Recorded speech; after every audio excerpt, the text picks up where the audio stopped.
Hello, my friends. Since yesterday, reports have been coming in that the occupiers have significantly increased the number of shelling incidents in many directions. Even from Russian territory along the border villages of Chernihiv, Sumy and Kharkiv regions, the number of shelling incidents has also increased. Yesterday evening in Kharkiv, there was a Shakhed attack causing damage to residential buildings. Now, let's immediately move on to the situation along the front line. In the Kupiansk direction, the occupiers continue their assaults on the village of Avdiivka, but as before, they have had no success. Over the day, they conducted 4 attacks on the village, but the front line remains unchanged. Further south, in the area of the village of Pishchane, attacks have ceased today, but shelling continues in Svatove and Avdiivka. So there is a possibility that the Ukrainian Armed Forces are attempting to push the occupiers back to their previous positions. They are shelling the village to prevent the Ukrainian Armed Forces from advancing. In the Svatove direction, the occupiers continue shelling in minimal amounts and no new attacks are reported.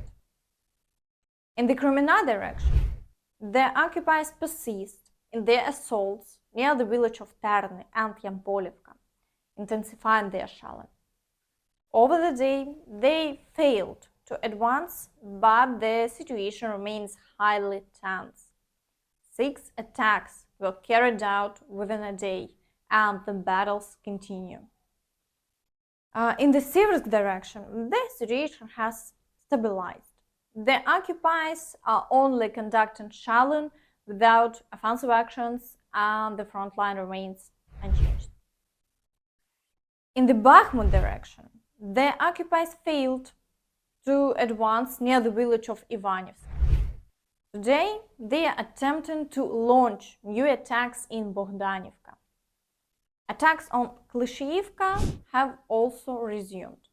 4 attacks were conducted within a day, but the front line remains unchanged.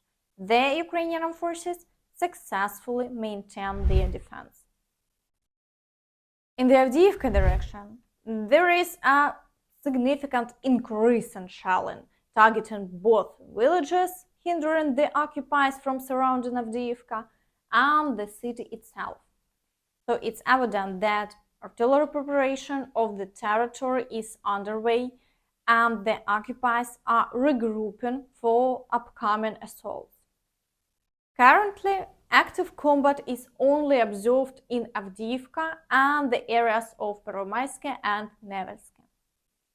There are no changes along the front line over the day. Regarding the counterattacks by the Ukrainian Armed Forces, unfortunately, the Tsarska Okhota area remains under the control of the occupiers. They managed to push them back from the outskirts of Avdiivka, but the front line has stalled. So we are waiting to see how events will unfold, but over the day, the occupiers conducted 29 attacks. Despite attacks being carried out on only 3 fronts, the activity is again at its maximum. In the Marinka area, attempts to advance closer to Georgiivka continue.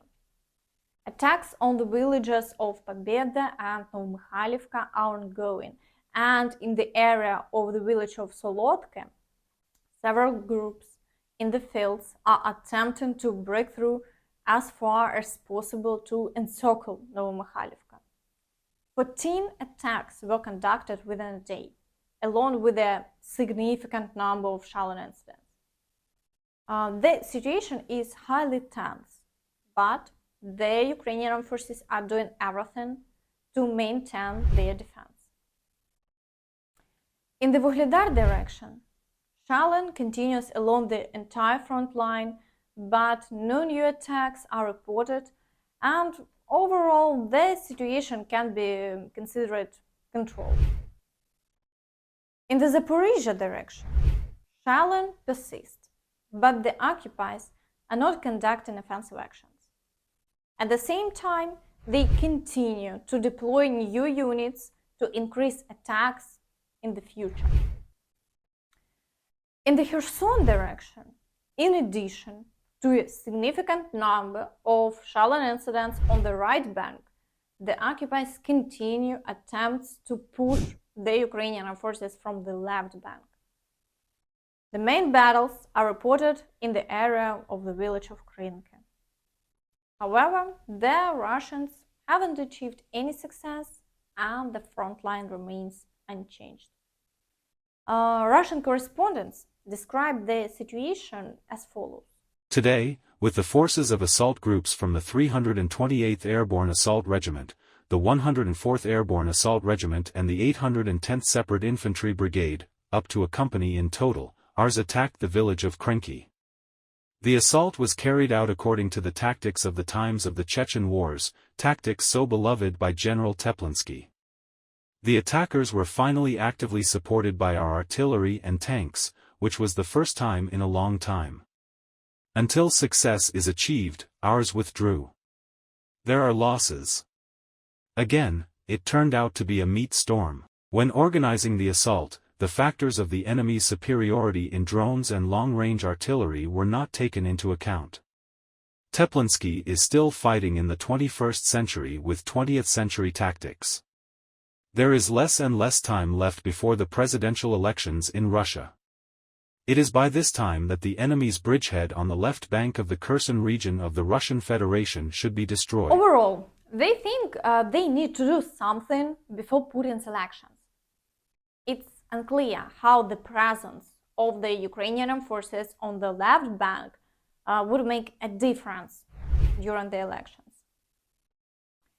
Also, yesterday evening, the occupiers conducted another round of missile launches from Dzhankoy, so the impact locations are currently unknown.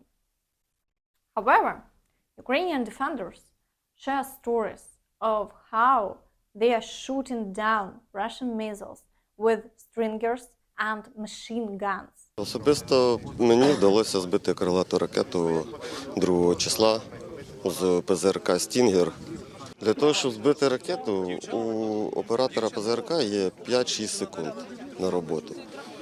Ну, ви уявляєте, як треба готуватися для того, щоб за 6 секунд встигнути зробити, запустити всю систему в роботу, захопити ціль і ефективно її уразити. Я з Браунінга М2 збив крилату ракету. Мені подали команду «Вогонь», я зробив дві короткі черги, побачив 2 рожевих спишки на ньому, і потім він полетів і почав іскрити, і впав. Це перша ракета і першу ракету, що я бачив над своєю головою. Вчора за допомогою цієї установки була збита ракета. Ракета швидше йде. Прийшлось бити на випередження. Meanwhile, Lavrov dismissed as absurd the statements from the West suggesting that after the special operation in Ukraine, the Baltic countries, Sweden and Finland could be next. It's worth noting that Russia denied its intentions to attack Ukraine until the final days before the full-scale invasion. На цели дальнобойные, в том числе вооружения. И все это делается только для того, чтобы Россия не победила. Они же прямо говорят, если Россия победит и отстоит свои интересы в этой войне, то следующими будут Прибалтика, Швеция, Финляндия. Не кто-нибудь. Президент США Джо Байден об этом сказал. Ну, абсурдность таких заявлений понятна всем. Любому, кто маломальски понимает историю. То, что сейчас происходит в связи с тем, что Россия вынуждена защищать свои интересы, в том числе и с помощью вооруженной борьбы, и что в этой связи начало в обществе происходить, что эта историческая Россия поднялась, все-таки говорит о том, что фундамент воспитания у нас имеется, и он достаточно прочный и такой основательный. И вся эта пена, которая всегда присутствует в любом обществе, она потихонечку смывается. Так что здесь мы работаем, но надо, конечно, работать еще And больше. that's all from me. Don't forget to like this video, subscribe to the channel and hit the notification bell to stay updated on all the latest news. Thank you for watching and see you next time. Bye bye.